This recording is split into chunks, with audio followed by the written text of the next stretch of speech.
খুব ভালো মেয়ে, খুব ভালো মেয়ে। দাঁড়াতে পারছো তুমি? বাহ, তুমি পুরো ভালো করে দাঁড়াও, সোজা হয়ে দাঁড়াও তো, তুমি দেখিয়ে দাও।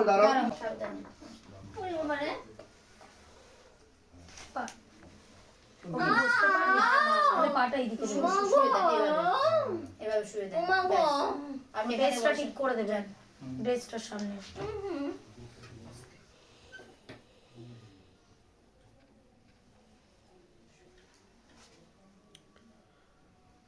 বসতে পারবে এরকম ভাবে, না শুইয়ে দেবেন?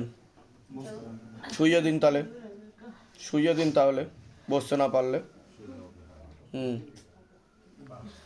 ঠিক আছে, ড্রেসটা ঠিক করে দেবেন। বসে যাবেন, আসন করে বসে। মেয়ে হয়? মেয়ে হয়, তাই তো? মেয়ের নাম বলুন। হ্যাঁ, বয়স? 17 বছর। ক্ষতি করা হচ্ছে ওকে, প্রেত রয়েছে একটা।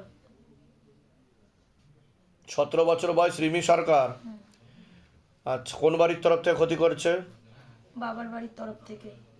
কতদিন ধরে ক্ষতি করছে? 3 বছর ধরে। 3 বছর ধরে? বড় ক্ষতি করছে 3 বছর ধরে। বড় ক্ষতি করছে 3 বছর ধরে। লাস্ট ক্ষতি কবে করেছে? লাস্ট ক্ষতি করেছে 2 মাস আগে। 2 মাস আগে। কি দিয়ে ক্ষতি করছে? ওর জিনিস দিয়ে, বস্ত্র রয়েছে। বস্ত্রও রয়েছে, ফটো দিয়েও করছে। ফটো দিয়েও করছে। আচ্ছা, যারা ক্ষতি করছে তাদের সাথে কি ওনাদের কথাবার্তা হয় না হয় না? হয়। নিকটাত্মীয় রক্ত সম্পর্ক না জানাশোনার মধ্যে? হ্যাঁ, রক্তের সম্পর্ক না। রক্তের সম্পর্ক না, জানাশুনো। ঠিক আছে, হ্যাঁ। শুনলেন কি বলা হলো? এবার আমি বলছি, ওর পড়াশোনার দিকটা তো একদমই ঠিক দেখতে পাওয়া যাচ্ছে না যতটা হওয়া উচিত।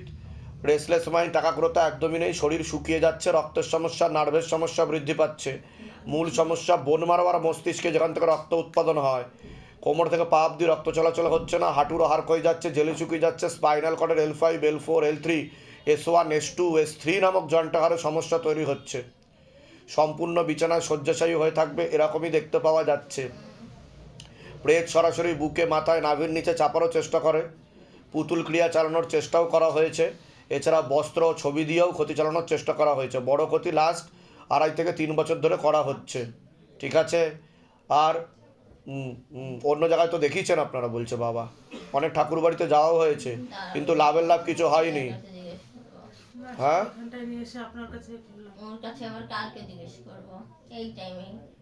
ঠিক আছে। তো কি বিষয় হচ্ছে হলো নার্ভের সমস্যা, যেটা বললাম, শরীর শুকিয়ে যাচ্ছে, রক্তের সমস্যা, নার্ভের সমস্যা, বুদ্ধি বন্ধন করা হয়েছে। ঠিক আছে, সাইকোলজিক্যাল ও মেন্টাল প্রবলেম হয়ে যাবে, বদ্ধ পাগলও হয়ে যাবে, এরকম দেখতে পাওয়া যাচ্ছে। ডাক্তার দেখিয়েছেন আপনি? হসপিটাল থেকে রেফার করেছে কলকাতায়। তা ডাক্তার কি বলছে, কি হয়েছে মেয়ের? কোনো রোগ ধরা পড়ছে না, একবার টিবি ধরা পড়ছে, একবার নিউমোনিয়া ধরা পড়ছে। একবার টিবি ধরা পড়েছে, ভালো কথা। আর কি? পরে আবার রিপোর্ট করা হয়েছে, অন্য ডাক্তার দেখে কিচ্ছু নেই। কিচ্ছু নেই, মানে টিবি নেই আর? তারপর কি ধরা পড়লো? ফার্স্ট ধরা পড়লো একটা কি একটা রোগ ধরা পড়লো, জন্ডিস ধরা পড়লো। তার আগে নিউমোনিয়া, আপনি বলুন। তার আগে একটা কি প্রথম ধরা পড়লো, এটা ওইটার ওষুধ খাওয়ালো, তারপরে ওইটার পরে। আচ্ছা, সমস্যা কবে থেকে মেয়ের? দু বছর ধরে, 1 বছর ধরে পাক্কা বোঝা যাচ্ছে, পাক্কা বোঝা যাচ্ছে, কিন্তু 2 বছর ধরে বুঝতে পাচ্ছেন যে কিছু একটা প্রবলেম তৈরি হচ্ছে ওর, তাই তো? তার আগে সম্পূর্ণ সুস্থ ছিল? পুরো সুস্থ, একদম সুস্থ ছিল, কোনো রকম সমস্যা ছিল না। ঠিক আছে, ক্ষতিটা কেন করছে জিজ্ঞাসা করো মা তারাকে, ক্ষতিটা কেন করছে? ওদেরকে পছন্দ করছে না বাড়ির লোককে, সে কারণে ঝগড়া হয়েছিল তাদের সাথে। ঝগড়া হয়েছিল তাদের সাথে? কোনো মহিলা না পুরুষ, কে ক্ষতি করছে? পুরুষও যুক্ত রয়েছে। আচ্ছা, লাস্ট ক্ষতি কত টাকা দিয়ে করেছে? 10,000 টাকা দিয়ে। 10,000 টাকা দিয়ে লাস্ট করেছে। আরো 2বার নিয়ে আসতে হবে মেয়েকে, একবারে মেয়ে তো সুস্থ হবে না। সুস্থ যে কয়বার আসতে হবে আমি সেই কয়বার আসবো। মেয়ে সুস্থ, মেয়ে বিছানায় কত কৃপা হবে, সুস্থ হবে, চিন্তার বিষয় নেই। ঠিক আছে, আমি বলে দিচ্ছি কি করতে হবে, ধাম থেকে কৃপা হবে। লেবু নিয়ে আসো। শিবধামে কি আপনি এসছেন এর আগে? আপনি তো অন্য জায়গায় গেছেন, ছেড়ে দিন, অন্যের কথা ছেড়ে দিন। আমি কোনো জায়গাকে ছোট করব না, ঠিক আছে? কিন্তু কথা হচ্ছে, ডাক্তার যে দেখিয়েছেন, ডাক্তারও তো ঠিক করতে পারেনি মেয়েকে। করতে পেরেছে কি? ওষুধ খাইয়েছে, পরীক্ষা নিরীক্ষা করেও কিছু করতে পারেনি।